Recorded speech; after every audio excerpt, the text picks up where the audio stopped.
última vez que estuvimos en Londres fue para el estreno de Bridget Jones, que entrevistamos a Renée Zellweger y a Colin Firth, ¿lo recuerdan?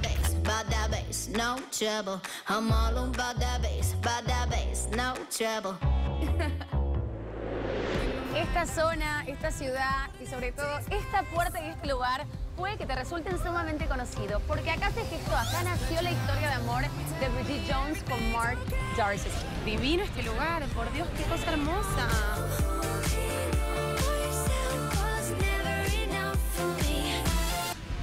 Bueno, y en esta oportunidad nos vamos a entrevistar a todo el elenco de El Muñeco de Nieve, de Snowman, protagonizado por el gran Michael Fassbender, este actor que hoy por hoy la rompe en el mundo entero. De hecho, ha sido nominado en 2 oportunidades al Oscar por su papel, actor de reparto en 12 años de esclavitud. Estuvo también nominado recientemente, bueno, hace un tiempo, en verdad, cuando protagonizó la película de Steve Jobs. Realmente las críticas que ha recibido han sido maravillosas. Y bueno, vamos a tener la chance, la posibilidad y la oportunidad de estar a solas con este gran actor. Como les digo, nació en Alemania, pero se crió en Irlanda y bueno, ha hecho un carrerón. De hecho, debutó de la mano de Steven Spielberg y Tom Hanks, que según cuentan, a pesar de todo el éxito que tuvo, de toda la fama que ha cosechado, de todo el dinero que ha hecho, me imagino, a lo largo de todos estos años de carrera, sigue viviendo en el mismo apartamento al cual se mudó cuando tenía 20 años. En gran parte, bueno, habla de la humildad y su sencillez. Dicen que es brutal, que es divino y muy simpático, así que vamos a conocerlo. Así que estrena Muñeco de Nieve, Snowman, y antes que nadie te vamos a mostrar todos los entretelones de esta película que promete ser también un éxito de taquilla. Así que Londres, allá nos vamos a conocer, a disfrutar. Ustedes van a compartir este viaje conmigo, esta aventura y todo lo que significa estar en Londres, en el especial de Road Movie por el mundo. Chao.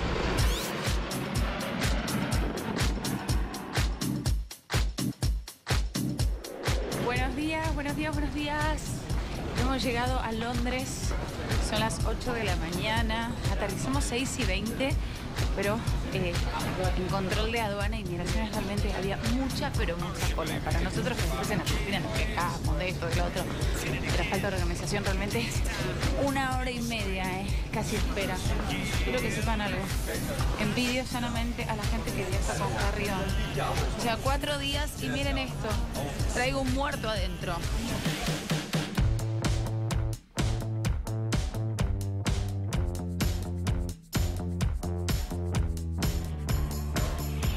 Bueno, ya estoy acá en el Heathrow Express.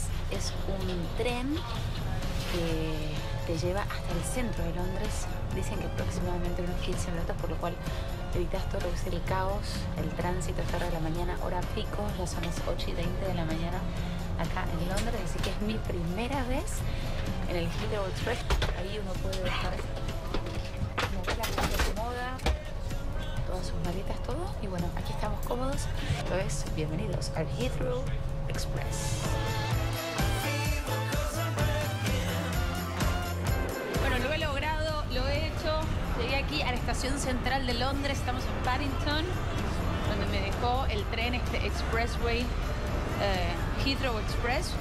Y ahora me han dicho que siga la línea negra que está en el piso para justamente, bueno, llegar a la estación de taxis más cercana. Pero está todo muy bien organizado. La verdad, un placer. 15 minutos exacto, literal, lo que duró el viaje desde la terminal del aeropuerto hasta la estación central de Londres, aquí en Paddington. Acá más o menos me dijeron que tengo unos 15 minutos hasta el hotel en taxi.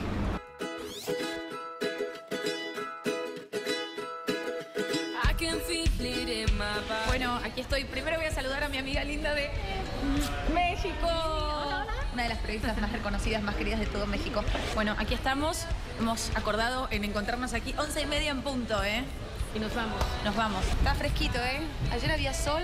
No, está soleado. Está hermoso el día. Mientras Linda chequea el mapa y hacia dónde vamos, les cuento un poquito. Hoy es martes. Tenemos nuestras entrevistas exclusivas con Michael Fassbender, con Rebecca Ferguson y con Thomas Alfredson. La película ha sido realmente increíble. A mí personalmente me ha gustado mucho. Sí, la verdad es que es un gran thriller.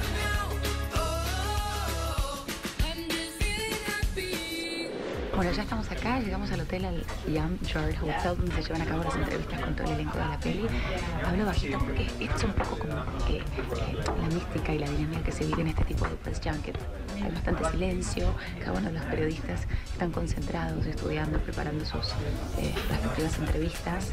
Está buenísimo porque es como una fondue de países que están gente de todas partes, de diferentes continentes, y está genial eso para poder intercambiar costumbres, culturas.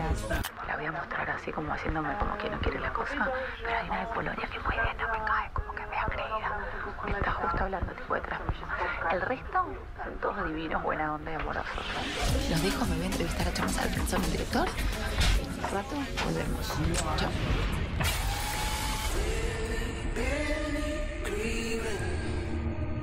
He calls himself the Snowman Killer. He's completely insane. Here we go. Hello, Thomas. Hello. It's lovely meeting you. Thank you. Congratulations. There is so much excitement around this movie. What is the secret to keep the moviegoers on their toes? You know, it's a mixture with letting them know, to not letting them know, or to make them think that they know, and then show that there's they have been thinking about the wrong thing. So I think it's a sort of scary thriller something. Mm-hmm. I'm not great at putting etiquettes on things, but something like that. We need a way to lure him out. Be careful. We don't know what we're dealing with. The atmosphere is very, very tense, extremely tense. Was it the same like that on set? If it was 10, yeah. Right, when you know, filming, I mean. Yeah, it's tense standing outdoors in minus 20 degrees. But you tend to start, you know, being a bit humoristic, and because the subject matter is so serious or so scary. Right. Yeah, it was also tense because it was a very pressured schedule, and we had to get it into the camera before the snow disappeared. So there has been a couple of years since your last movie, so I wonder, do you feel that somehow this is contributing to the craziness of the premiere of Snowman around the world? I don't know. It's been how many, 7 years? Yeah, maybe 6 or 7 years since the last one. Yeah, I don't know why that is, but sometimes it takes time to get a film made, and this took 3.5 years. He's been watching us the whole time. Building snowmen, cutting things up into little pieces. He's taunting us. If we don't find him, this is never going to stop. And is it more difficult to work on adapted screenplays?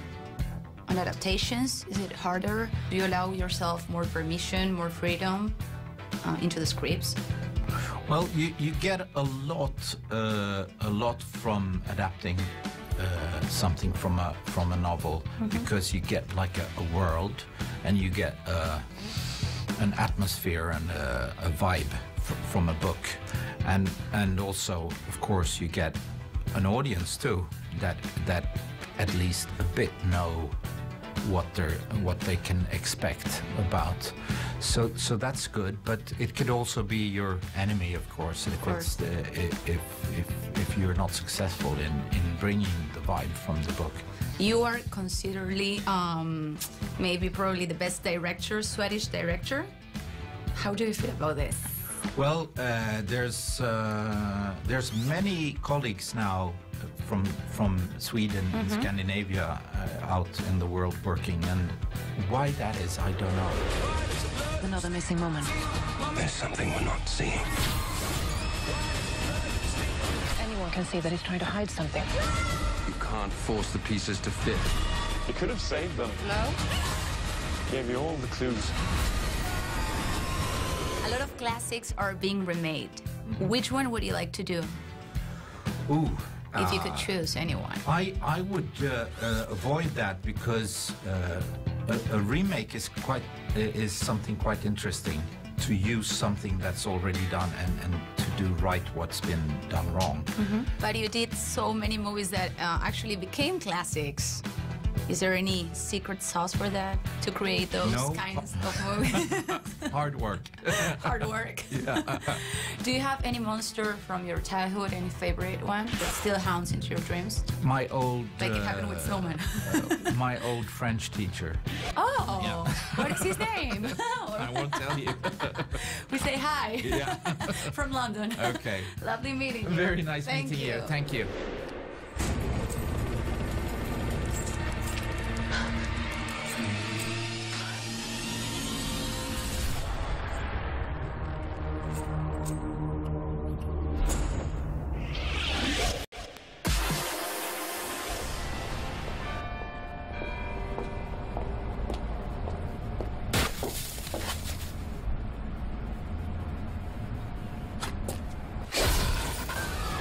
Hello, Michael. Lovely meeting you.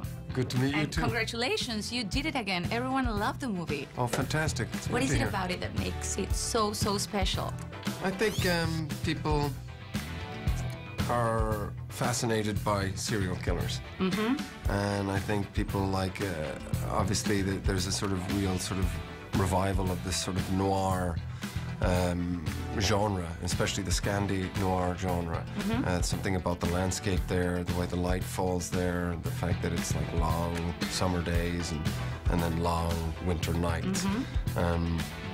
And people like detective stories as well, I think, you know. So all of those elements combined, I think, make it for pretty fascinating stuff. Fascinating, for sure. One vanished last night. We just found the body. Prince?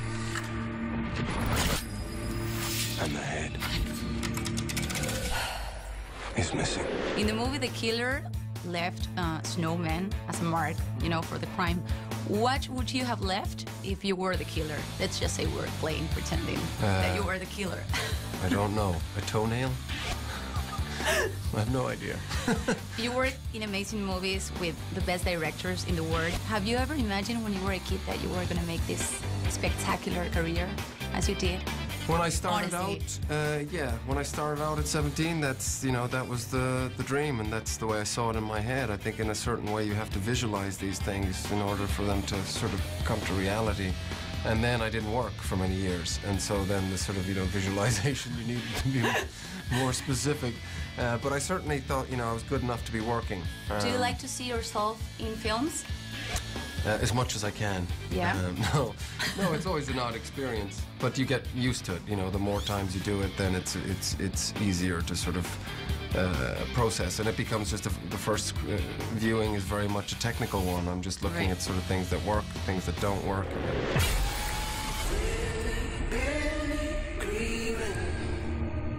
He calls himself the Snowman Killer. He's completely insane. When you were 18, you were in a play based on Reservoir Dogs, and then years later, you end up working next to Quentin Tarantino. How Yeah. crazy was that? Crazy. Did he know about this? I told him yes, and What then. was his reaction? Well, he back kind of then? looked at me a little bit like that, and then I said, "Don't worry, we gave the money to charity." And he was like, "Good man." He was like, "I don't want people making money off my shit." I heard you're amazing. You have a special talent at doing like weird sounds in the word. Like any Right. sound in the word. Is that true? Right. Not really. I mean, I just sort of make sound noises. You're lying to me. Rebecca just said that you are. That Okay, you're all right. amazing by doing that. Well, amazing is high praise. Can you do one for me for all the Argentinian fans? Okay, out there? I don't know if you have that sound, you know, when it's the green man and it's time to cross the street. But it's like. That's quite impressive. I heard that you went on a road trip with your dad across Europe. You love motorcycles, That's right. That's right. When are you planning to come down to Argentina? It was on the plan. That's supposed to be the next trip we do. You can do the Seven Lakes, Los Siete Lagos, Yeah. as they're known. I'm just not sure when we're going to get to it, to be honest, because don't have a lot of free time, and when I do, there's so many other things now that we'll see how it goes. Because at the moment, We would love you to have you there.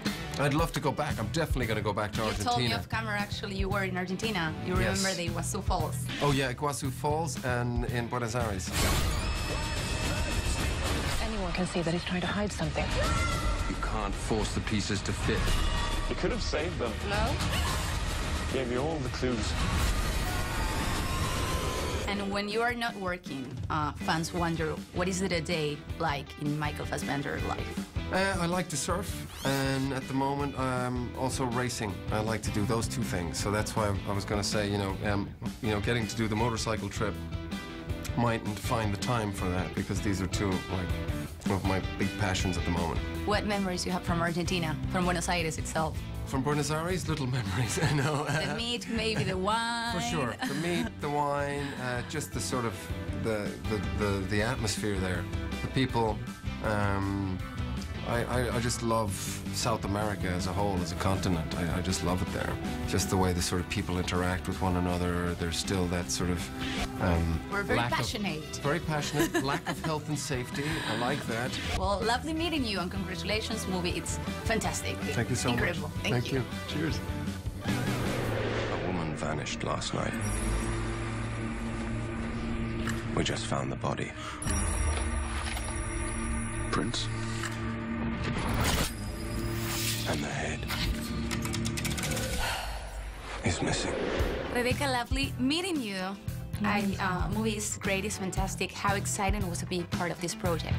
Very exciting, and I think exciting because it's a great story based upon an incredible book by Jo Nesbø. It's Thomas Alfredson. It's the most fantastic cast. Were you familiar with the story of the book before you started already? I was familiar with Jo Nesbø's writing. I had not read The Snowman when we started shooting.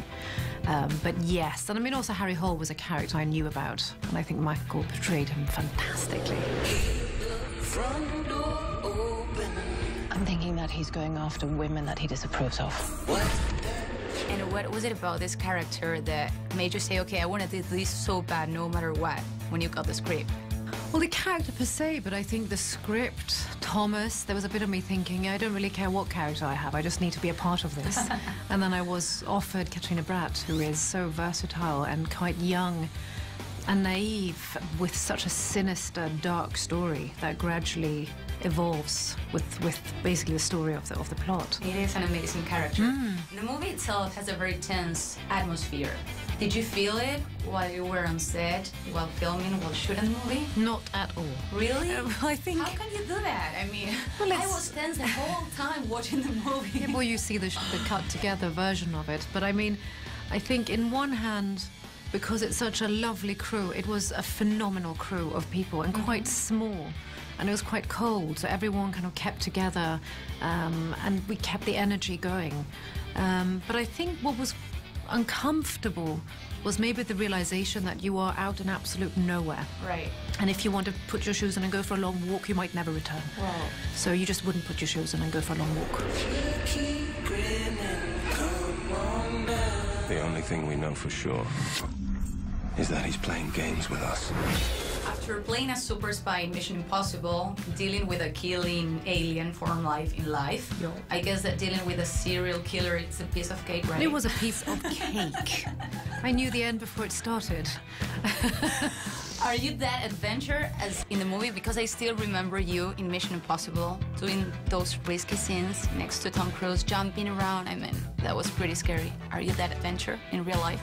I guess I am, and I don't think I really knew that I was into adrenaline shocks the way I actually apparently am after doing Mission Impossible. But I think the realization that we hinder our own achievements by fear and by our own capacity and imagination. And I had a lot of fear. I still do. I mean, if I don't have to jump off something, I'd rather not. But the realization that there's so much we can do if we have the support system around us, and it's healthy, it's safe, and it's exciting, and you can come home and just go, I did it. Whether it's jumping off something or practicing to sing a song in front of 600 people. We need a way to lure him out. Be careful. We don't know what we're dealing with. And it's exciting the fact that you work with Tom Cruise, Ryan Reynolds, Now, Michael Fassbender, I mean, most women, including myself, and I have to admit, Charlotte they would Gainsbourg. kill to be in your shoes. I mean, it's fantastic. And I also get Charlotte Gainsbourg, Meryl Streep. How was it working next to Michael Fassbender? You guys did a phenomenal duo. It was great. I mean, Michael is one of the most incredible actors. I think he is so versatile. He's so present, but he's also just a really cool dude with a beautiful smile. And he sings, and he comes with quirky ideas. Is it true he makes sounds all the time? Oh, yeah, he does weird sounds. How did you know that? I know everything. He does. Today we did an interview and he kind of taught me how to make a heartbeat sound. I can't actually do it. Can you replicate it? Like, I think it's something like... yeah. It's quite impossible. But he does all these weird, you know, but he's fun, and it's lovely working with someone who can shift into just being relaxed and normal, and then going into becoming a really good actor with no nonsense behind him, and just, yeah, he's phenomenal. If we don't find him, this is never going to stop. You play a spy, detective, killer, biologist. Which one is your most beloved character? Oh, the beloved character. Your favorite one? It's a tricky question. It is. It's a hard one because I don't think any one of them would have been a favorite had I not had something else. I think... That's for sure. I think I need one to counterbalance the other. Right. How was the experience of filming in Norway? Incredible. At least you were close to home, right? I was close. Well, semi, not really. It's Sweden? Still home for you? Sweden's home. Yeah. But if you think about how long Sweden is, it is literally from traveling here down to the south part of Spain. So it wouldn't be that close. Okay. But closer. But I think Norway has been a place where I've always wanted to film because of its landscape. And there I was shooting an intense thriller in this what should be beautiful landscape, but just felt quite dense and empty and scary. Amazing thriller. Thank you so much. Thank Congratulations. you. Lovely Thank you seeing so you. much. Lovely seeing you. You're beautiful.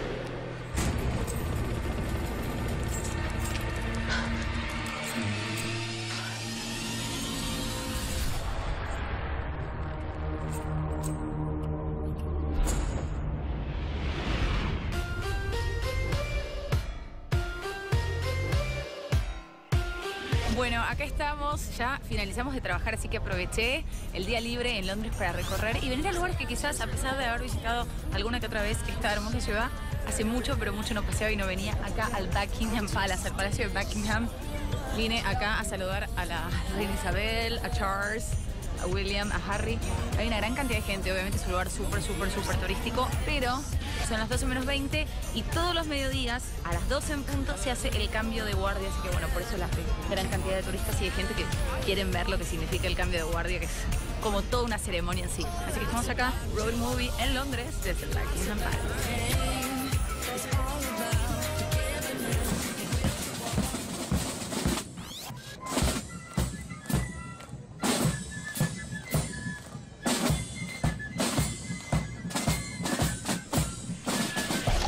¿Vieron? Lo dije, que venía el cambio de guardia acá, siendo casi las 12 del mediodía en punto, estamos enfrente al Palacio de Buckingham. ¿Es solo esto el cambio de guardia o es hay más festejo? O es solo eso, los caballitos y nada más. Un día espectacular en Londres, mejor imposible, salí a hacer mis notas, fue un día súper productivo, grandes entrevistas que espero que disfruten. Y ahora bueno, voy a aprovechar a celebrar este momento desde Londres con ustedes en una rica copa de vino blanco, Chardonnay. Por muchos más especiales, Agencia 5N del Road Movie por el mundo. Salud.